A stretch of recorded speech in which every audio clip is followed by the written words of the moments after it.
अरे भाई अपने को दवा मांगता है क्या? मोबाइल मिलेगा क्या?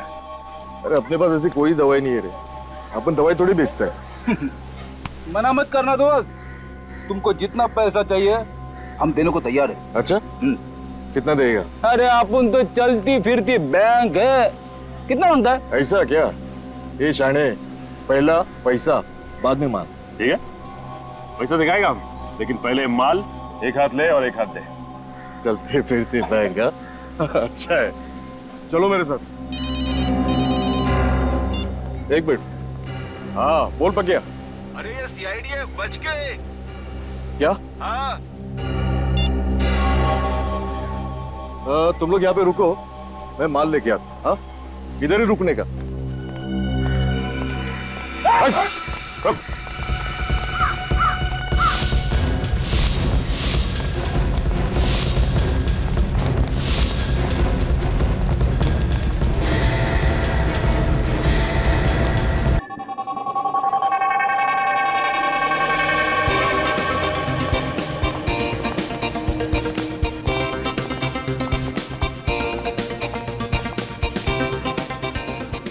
Hello, welcome mister Chandra. Welcome ma'am. आप लोग अगर इस एग्जीबिशन में नहीं आते तो मुझे बिल्कुल अच्छा नहीं लगता। भला क्यों नहीं आते मिस्टर विमल? इनफैक्ट हर साल हमें आपके पेंटिंग एग्जीबिशन का इंतजार रहता है। Thank you so much. Please चलो। सुमित, बहुत लोग आए हैं, मुझे तो लगता है कि इस साल भी हमें वैसा ही रिस्पॉन्स मिलेगा जैसा पिछले साल मिला। वाह नीलेश, कितनी खूबसूरत खूबसूरत पेंटिंग है। आज मैं इनमें से एक पेंटिंग जरूर खरीदूंगी। हाँ क्यों नहीं। वाह क्या हो गया, रुक क्यों गई? नीलेश, ये कितनी खूबसूरत पेंटिंग है, देखो इसे। अदिति, ये पेंटिंग तो मुझे कुछ समझ में नहीं आई, फ्रैंकली स्पीकिंग। वही तो मुझे पसंद है। This is too good. Nilesh, ये पेंटिंग मुझे जरूर चाहिए। इसको बुक कर दो, इससे पहले कोई और ले ले। ओके बाबा ओके। आओ सुमित और विमल से बात करते इस बारे में। आओ।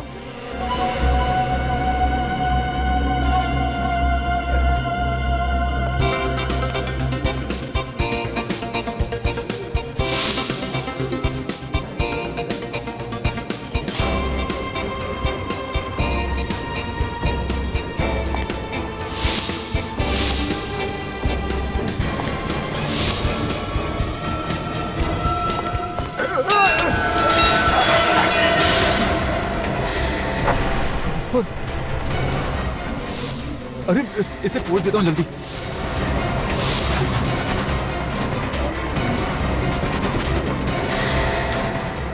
ये तो ऑयल पेंट नहीं है। ऑयल पेंट होता तो निकलता नहीं। ओह माय गॉड, तुमने ये पेंटिंग खराब कर दी। ये कौन है? एक्चुअली मेरा पैर फिसल गया था और इसी वजह से मेरी कोल्ड ड्रिंक इस पेंटिंग पर गिर गई थी। लेकिन देखिए आप, यहाँ पर खून है। एक तो तुमने पेंटिंग खराब कर दी, ऊपर से बकवास कर रहे हो। अरे मैं सच कह रहा हूँ, विश्वास कीजिए आप मेरा। ऐसा कीजिए, आप खुद देख लीजिए। यहाँ देखिए, ये यहाँ पर।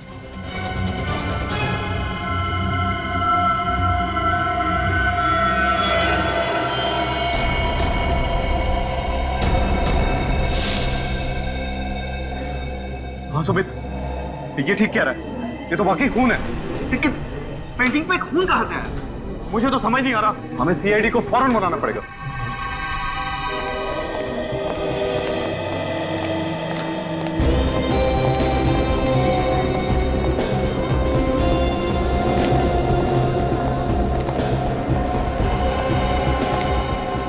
सुमित।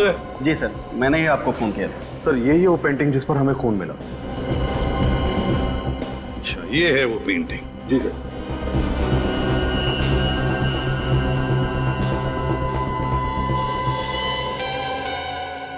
ये क्या है? पेंटिंग तो गीली है। सर इस पे कोल्ड ड्रिंक गिर गई थी, इसलिए गीली हो गई। Cold drink? कैसे हुआ ये सब? सबसे पहले किसको पता चला कि पेंटिंग पर खून है? सर मैंने देखा था। एक्चुअली मेरे हाथ से ही कोल्ड ड्रिंक पेंटिंग पर गिर गई थी। मैं हड़बड़ाहट में इसे साफ करने गया तो पता चला कि ऑयल पेंट नहीं, खून है।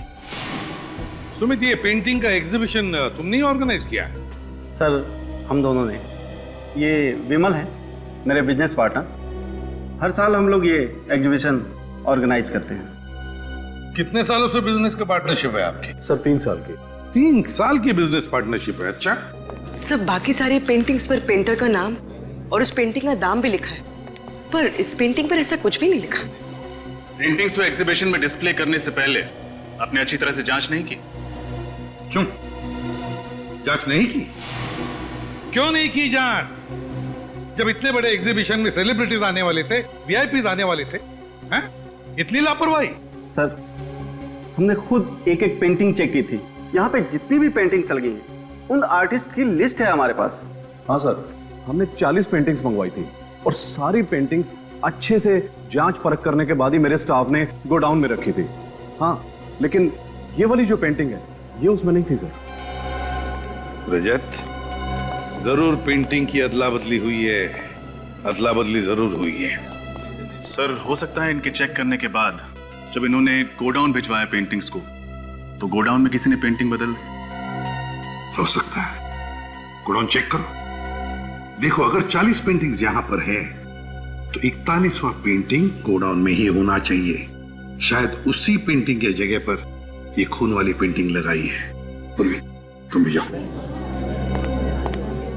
सर वैसे तो मैं आर्ट के बारे में ज्यादा कुछ नहीं जानता, मगर ये पेंटिंग देख के तो कुछ भी समझ में नहीं आ रहा है। ये पेंटिंग है?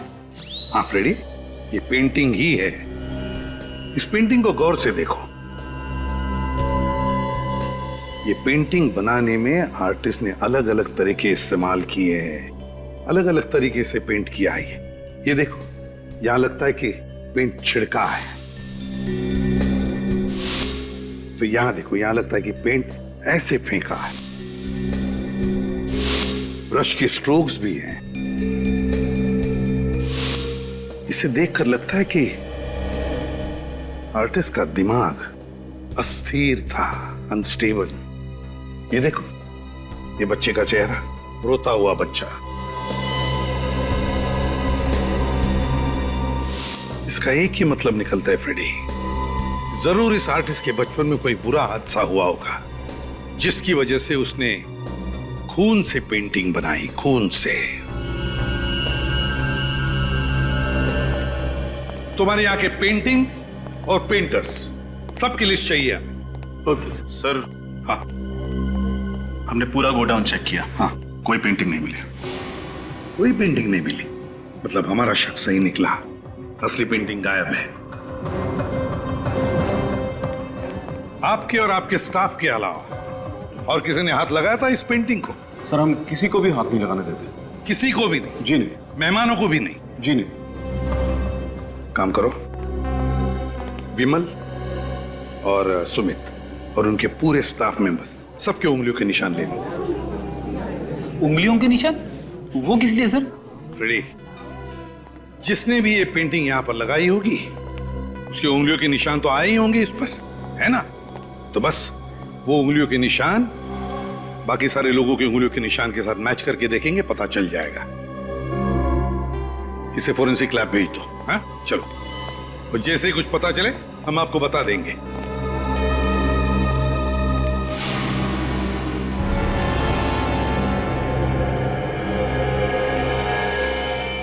ये किसकी फोटोग्राफ है? सर ये मेरा परिवार है, ये मेरी पत्नी और बच्चे। पंचगनी में एक एक्सीडेंट हुआ था, कार खाई में गिर गई और सब मारे गए। I am sorry.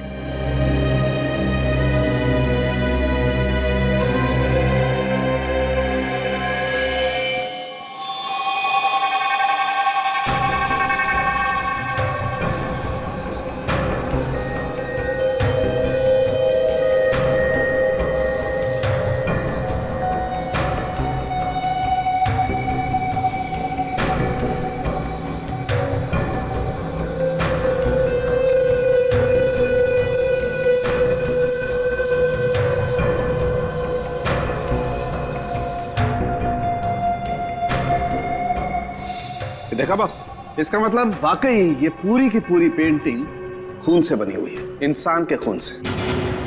क्या इंसान के खून से? हाँ, पूरी पेंटिंग। मगर इतना सारा खून उसके पास आया कहां से होगा? वही तो, ऐसी पेंटिंग कोई शौक के लिए नहीं बनाता। एक और बात ऐसी पता लगी है बॉस, जिसे जानोगे तो आप सब लोग हैरान हो जाओगे। लेकिन क्या? ये जो पूरी पेंटिंग है, हाँ, ये जिस खून से बनी है वो किसी एक इंसान का खून नहीं। क्या? एक इंसान का नहीं? हाँ, हमने टेस्ट किया तो पता चला कि कम से कम 3 लोगों का खून मिला हुआ है इस पेंटिंग में।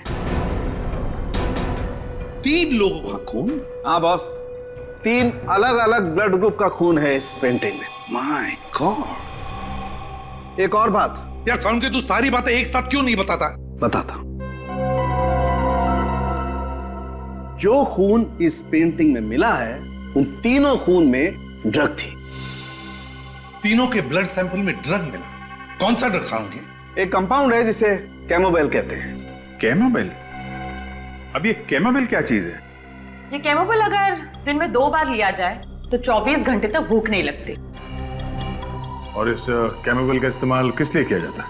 जिन लोगों को कम से कम समय में अपना ज्यादा से ज्यादा वजन घटाना होता है, वो लोग इस दवाई को लेते हैं। लेकिन ये दवाई आसानी से नहीं मिलती है। बहुत ही गिने चुने मेडिकल स्टोर पे दवाई मिलती है, वो भी डॉक्टर के प्रिस्क्राइब करने के बाद। ऐसा क्यों सर? वो इसलिए क्योंकि ये दवाई सेफ नहीं है, इसके साइड इफेक्ट्स हैं, इसलिए इसे खुलेआम बेचने पर पाबंदी लगा दी गई। मगर सर, उन लोगों को ये ड्रग्स लेने की जरूरत क्या होगी? डॉक्टर साहब, वाकई ये तीनों वजन घटाना चाहते थे या बात कुछ और ही है? बात कुछ और ही है दया।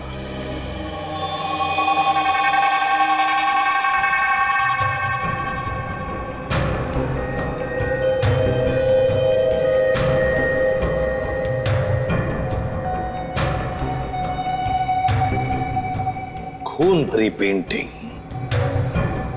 समझ में नहीं आता क्या चल रहा था उस पेंटर के दिमाग में।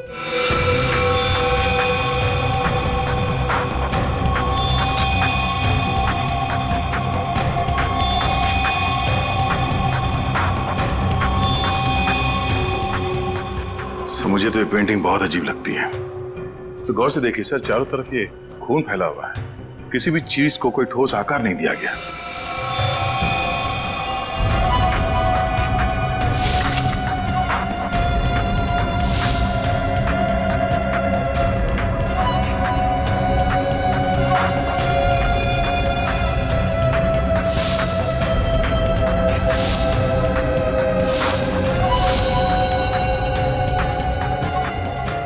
ये काम तो किसी नौसिखिया का ही लगता है।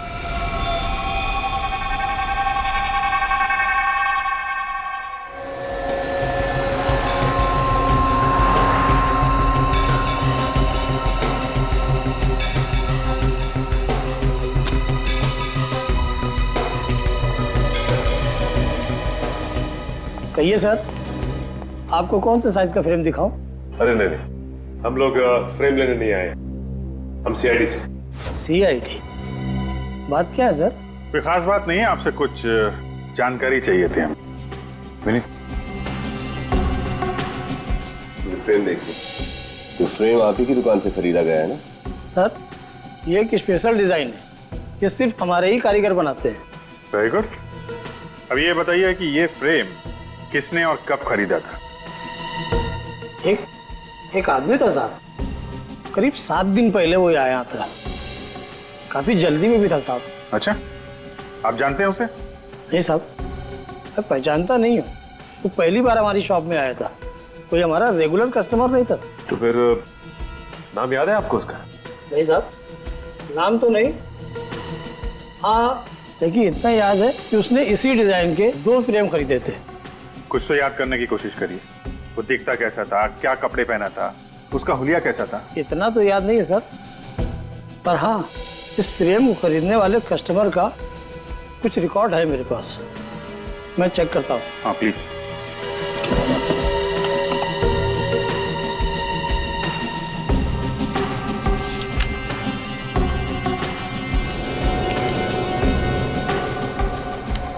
ये मिल गया सर, ये उस फ्रेम के बिल की कॉपी है। रितेश, सिर्फ नाम लिखा, एड्रेस क्यों नहीं लिखा? साहब, उसने कहा था कि फ्रेम तैयार हो जाने पर मैं उसको फोन कर दूं, वो खुद आकर यहाँ से फ्रेम ले जाएगा। तो फिर आपने उसका नंबर तो लिखा होगा ना कहीं पे? या साहब उसी बिल के पीछे है ना। अच्छा, ये उसी का नंबर है? ये उसी का। Thank you. अब पता चल जाएगा ये रितेश है कौन, जो खून से पेंटिंग बना रहा है।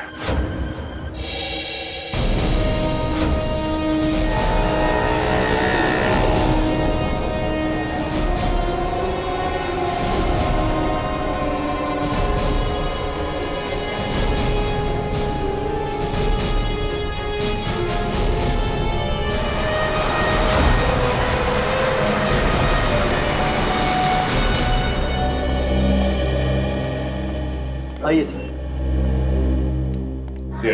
सीआईडी? बोलो साहब, क्या चाहिए आपको? क्या मोबाइल? कैमोबेल? हमारी दुकान में ऐसी कोई दवाई नहीं मिलती साहब। एक कैमोबेल ड्रग का नाम सुनते ही आपके पसीने क्यों छूटने लगे? हैं? आप इतने हड़बड़ा क्यों गए? कौन घबरा रहा है साहब? मैं तो अपना काम कर रहा हूँ सर। देख, सच बता दे वरना मेरी मदद कीजिए साहब, मैं बहुत मुसीबत में हूँ।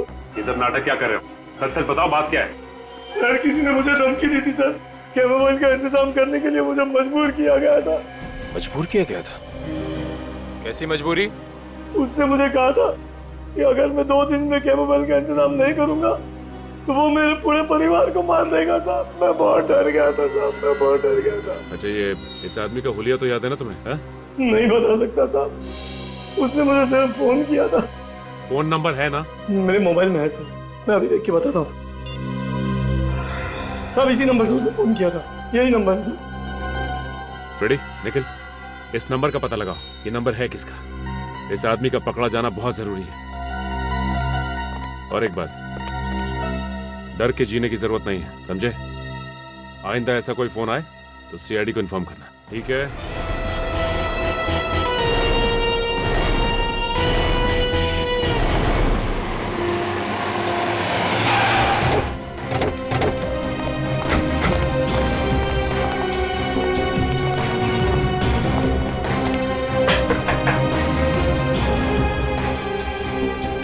सर, लगता है कि अंदर कोई नहीं है। हमारे आने से पहले ही ये रितेश फरार हो गया लगता है। तोड़ दो दरवाजा। सर, दरवाजा तो खुला हुआ है। अंदर चलो।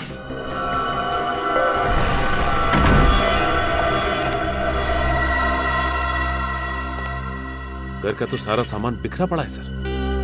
हाँ, लगता है यहाँ पे हाथापाई हुई है। सर, ये रितेश तो कहीं दिखाई नहीं दे रहा यहाँ। पूरा घर चेक करो।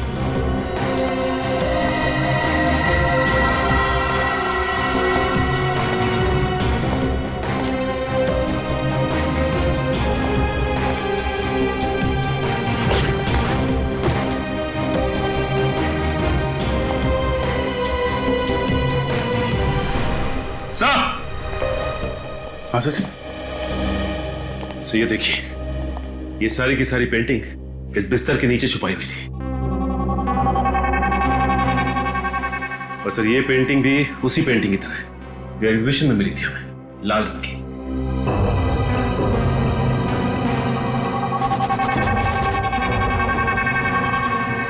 खून?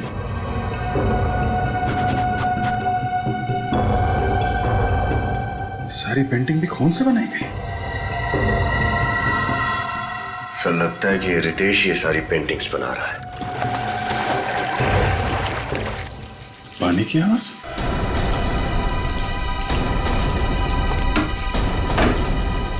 माय गॉड,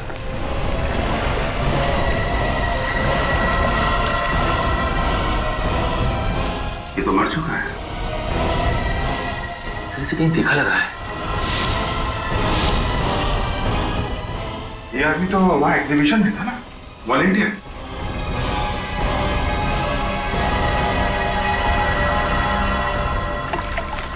ये देखिए, ये इसके हाथ पे ये हल्का हल्का सा निशान। सर, हम तो सोच रहे थे कि सब कुछ इस रितेश ने किया है, लेकिन इसे भी किसी ने मार दिया।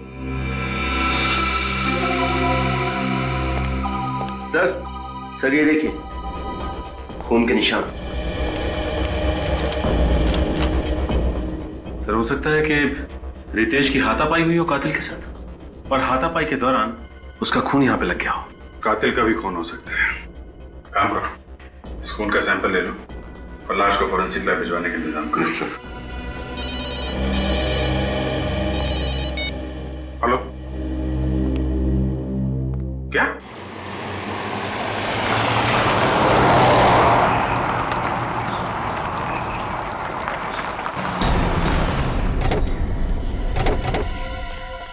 तब मैंने आप लोगों को फोन किया था, तब मैंने वो लाश देखी, बहुत भयानक लग रही है लाश। लाश कहाँ है? वहाँ है साहब, वो देखो। एक मिनट, आप यहीं रुकिए।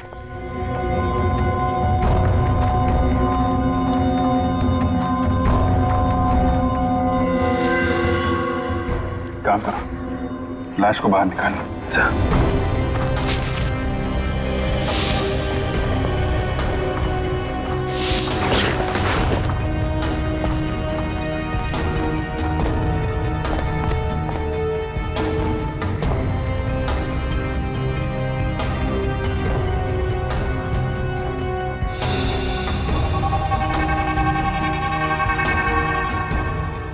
सर सच में ये लाश तो बहुत बुरी कंडीशन है। लाश तो बिल्कुल पीली पड़ गई है। सर इसकी हालत देख के लगता है जैसे इसने काफी दिनों से कुछ खाया पिया नहीं था। शरीर पूरी तरह से सिकुड़ चुका है। और सर लगता है इस लाश का चेहरा जानबूझकर बिगाड़ा गया है।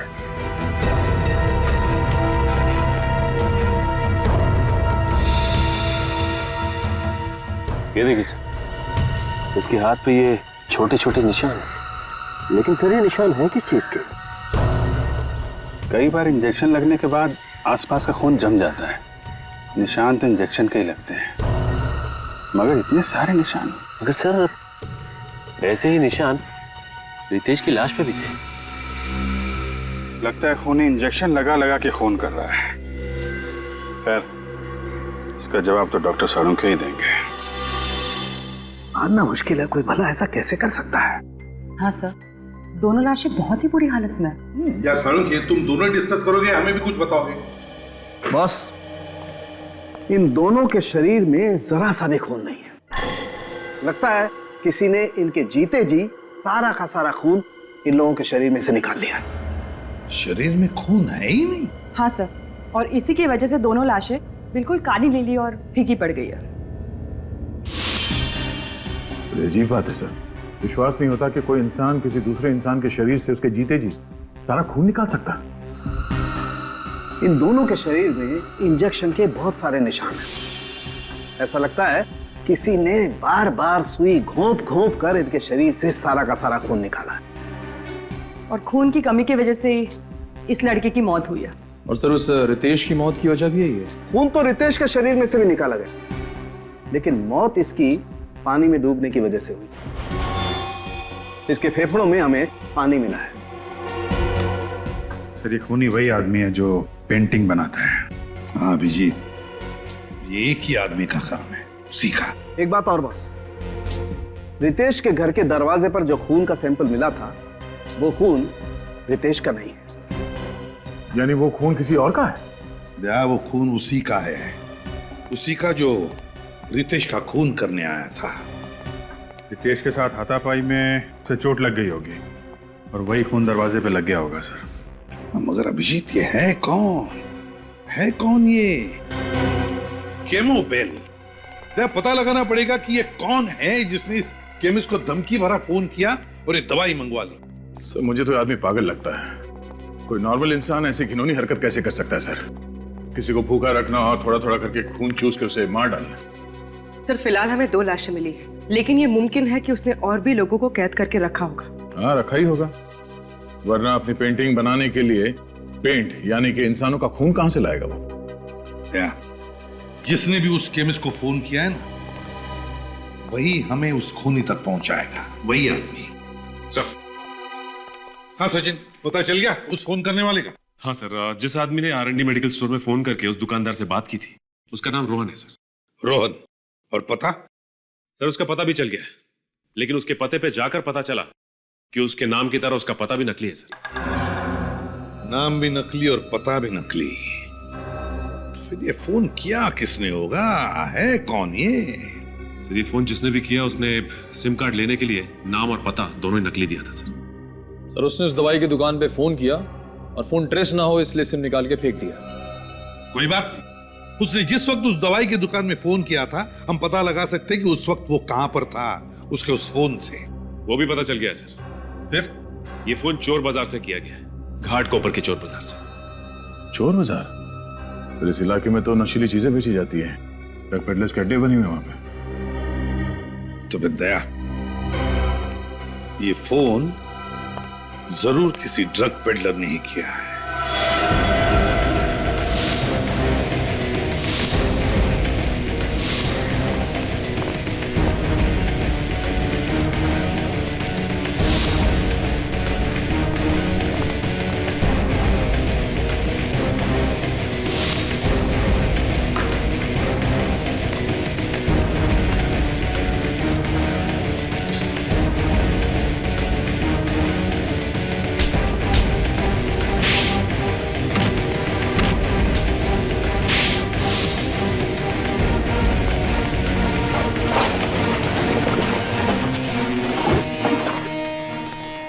ये ले, और सुन, किसी को बताने की जरूरत नहीं कि कहां से माल मिला। नहीं नहीं साहब, नहीं बोलियो। चल निकल।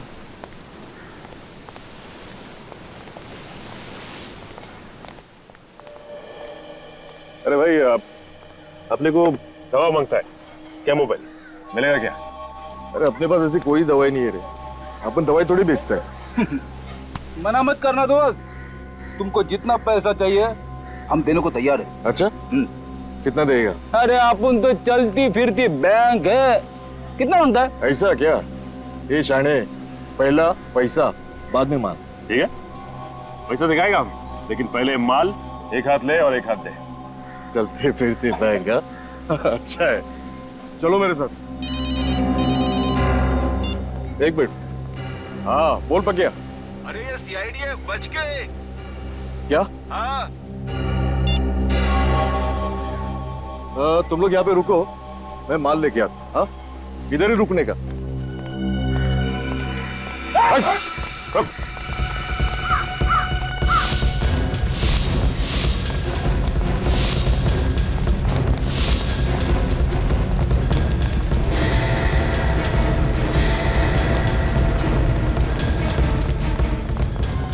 भागता किधर है? सीआईडी से भागता है? मानो मत, सब बताता है, सब बताता है, सब मानो। सर वो कैमोबिल दवाई मैंने खुद के नहीं बल्कि किसी और के कहने से R&D मेडिकल स्टोर से मंगवाई थी साहब। उस दुकान में फोन करके धमकी तूने दी थी ना? हाँ साहब, लेकिन उसके बाद मैंने फोन स्विच ऑफ करके उसका सिम कार्ड फेंक दिया साहब। ये काम तू किसके कहने पे करता है? साहब मुझे एक दिन एक चिट्ठी मिली थी, उसमें लिखा था कि कैमोबिल नाम की दवाई का बंदोबस्त करो, और साहब उसने बोला कि तुझसे शनिवार को रात को 8 बजे आके लेके जाऊंगा और इनाम देके जाऊंगा। अच्छा, फिर वो दवाई लेने कौन आया था? साहब वो गाड़ी में आया, कांच खुली, माल लिया, पैसा दिया और चले गया साहब। तुमने गाड़ी तो देखी होगी ना, कौन सा मॉडल था? उसका नंबर कुछ तो याद होगा तुम्हें? गाड़ी का नंबर तो याद नहीं है, लेकिन साहब उसके हाथ में बड़ी सी घड़ी थी जिसका बहुत बड़ा डायल था साहब। कैसी थी वो घड़ी? बहुत झक्कास थी, माँ कसम ऐसा डिजाइन में कभी लाइफ में देखा नहीं साहब। उसके ऊपर बड़े अक्षर से क्यों लिखा हुआ था साहब। क्यों लिखा हुआ? उस घड़ी का रंग, उसका डिजाइन सब कुछ याद है तुम्हें? वो साहब सब कुछ याद है सर। चलो फिर क्यू अक्षर का स्केच बनवाओ, पता चल जाएगा कि घड़ी कौन सी कंपनी की है। पूर्वी, तो घड़ी बनाने वाली कंपनी का नाम पता चला जिसका नाम क्यू से शुरू होता है? यस सर, बस 4 कंपनियों के नाम मिले। 4 कंपनी? अब जरा देखो उन 4 कंपनियों में से वो कंपनी कौन सी है जिसकी घड़ी उस गुनहगार ने पहनी थी। एक बार वॉच कंपनी का नाम पता चल जाए सर, तो गुनहगार का भी पता चल जाएगा।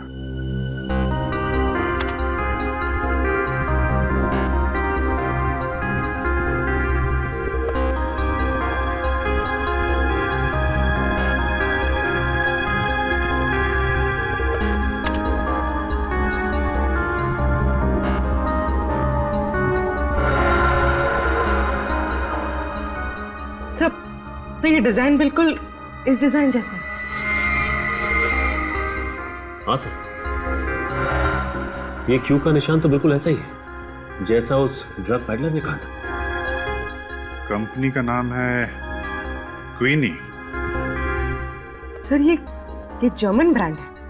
अगर इस कंपनी ने हाल ही में अपने देश में ये घड़ियां बेचना शुरू किया है तो फिर इनकी दुकानें, इनके आउटलेट भी कम ही होंगे, है ना? और घड़ी भी काफी महंगी है सर।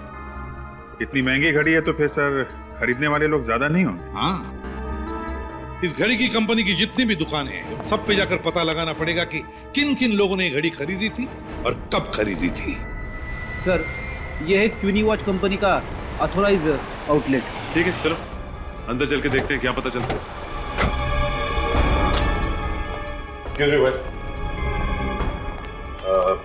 हमें आपके कंपनी की घड़ी के बारे में जानकारी चाहिए। कौन सी घड़ी? इस घड़ी को ध्यान से देखिए। ये आपकी कंपनी की घड़ी है ना? ये हमारी लिमिटेड एडिशन घड़ी के डिजाइन है। अब बात क्या है सर? दरअसल हम लोग सीआईडी मुंबई से हैं और एक केस के सिलसिले में पूछताछ करना चाहते हैं। मैं आपकी क्या मदद कर सकता हूँ? अब हमें ये बता सकते हैं कि ये घड़ी आपसे किसने खरीदी है? मैं अभी आपको बताता हूँ।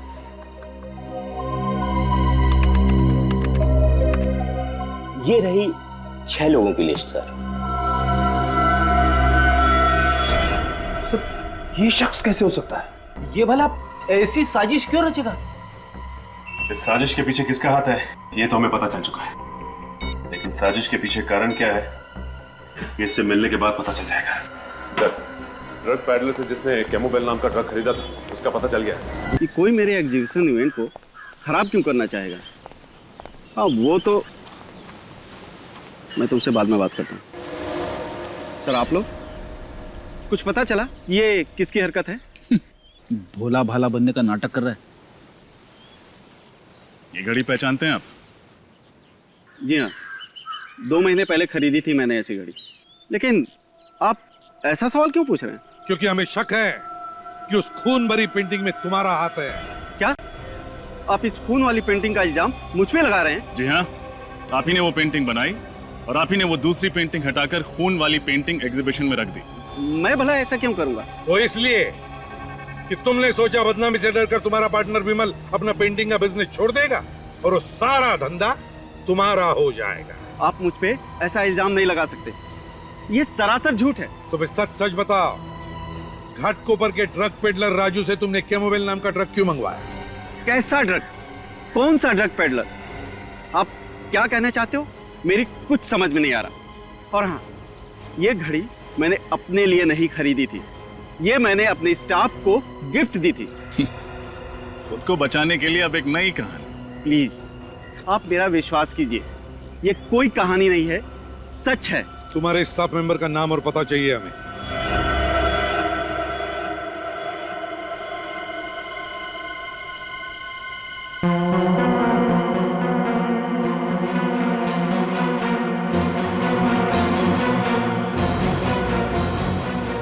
रचन, सुमित ने इसी फार्म हाउस के बारे में कहा था ना?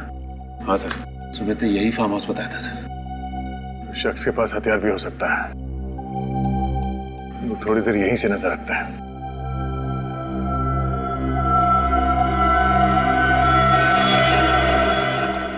कोई आ रहा है वहां से, पीछे।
पेंटिंग यहाँ पे बनाता है।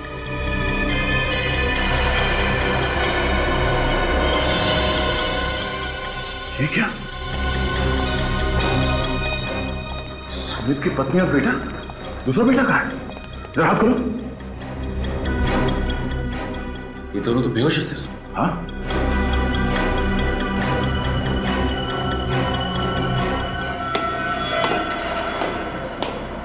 कोई आ रहा है। चलो, चलो।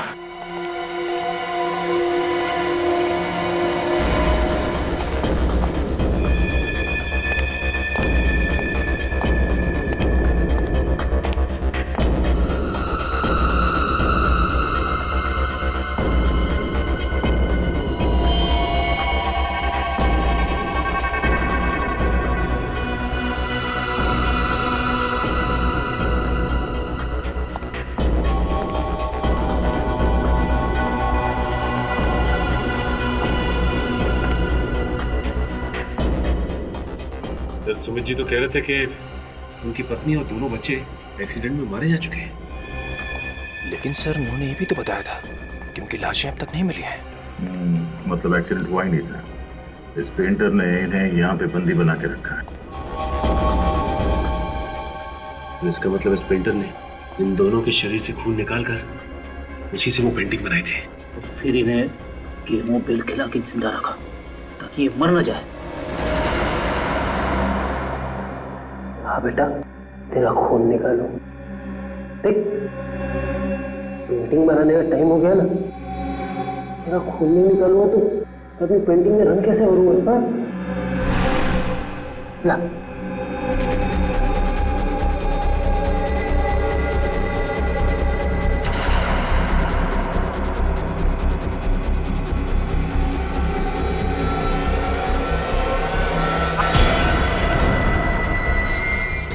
सर आप सर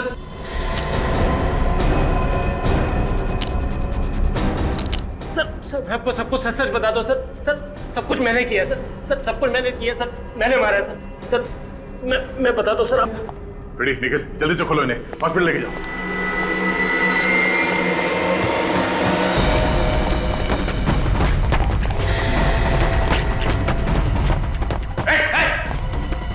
आगे मत आना, आगे मत आना। मैं मारूंगा अपने आपको। चाकू नीचे। पीछे जाओ, मैं मार रहा हूँ। ठीक है, इस बार छोड़ देते हैं हम लोग। अगर आइंदा ऐसा कुछ किया ना तो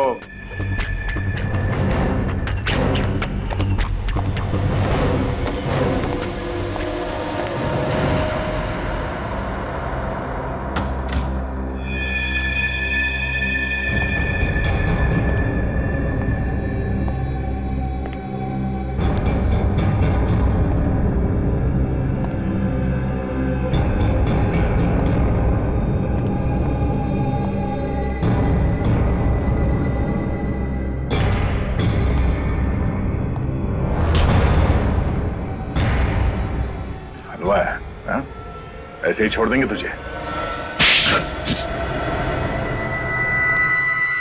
कोई सजा देनी है दे दो, अपने किए पे कोई अफसोस नहीं। मैं तो बहुत खुश हूँ। तुम खुश हो? सुमित जी की बीवी और 2 बच्चों का खून निकालकर उन्हें अधमरी हालत में रखा और बोलते हो खुश हो तुम? सुमित ने मेरे और मेरी परिवार के साथ जो जुल्म किया उसका क्या? क्या किया सुमित ने तुम्हारे परिवार के साथ? उसने मेरे पूरे परिवार को बर्बाद कर दिया, मार डाला उसने सबको, मुझे अनाथ कर दिया। ठीक से बताओ रघु, आखिर हुआ क्या था और कब हुआ था? बात आज से 12 साल पुरानी। तब हम लोग बहुत गरीब हुआ करते थे। मेरे बाबूजी ने सुमित से कुछ पैसे उधार मांगे थे मेरी बीमार माँ के इलाज के लिए।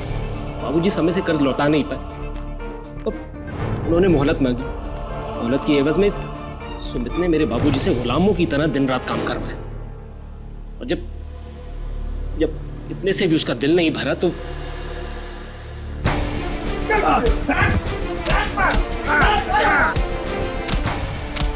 अरे मत मारो, अरे बचाओ, अरे बचाओ,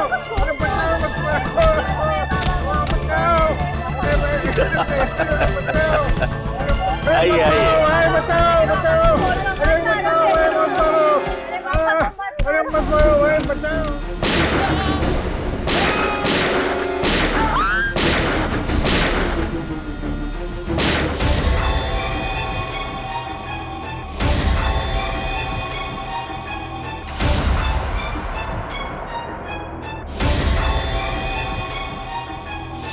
तो इसलिए तुम सुमित जी से बदला लेना चाहते थे?